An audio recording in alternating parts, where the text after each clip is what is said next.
ดีครับทุกคนตอนนี้กำลังทำยางชั้นอยู่นะครับหรือว่ากาวนะครับทำจากยางไม้ก็มีเศษไม้เล็กๆน้อยๆนะครับก็แกะออกก็ไปกันเลยครับวันนี้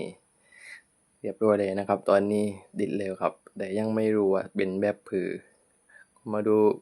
แขๆก็เป็นเมียนะครับเมียหางเด็กนะครับนี่นะครับดึงปุ๊บหลุดเลยติดไม่หยาบนะครับนี่นะครับคนสวยเหมือนเดิมนะครับเพราะว่ากาวนี่ ติดไม่เลอะนะครับกาวยางใหม่นะครับยางชั้นนะครับ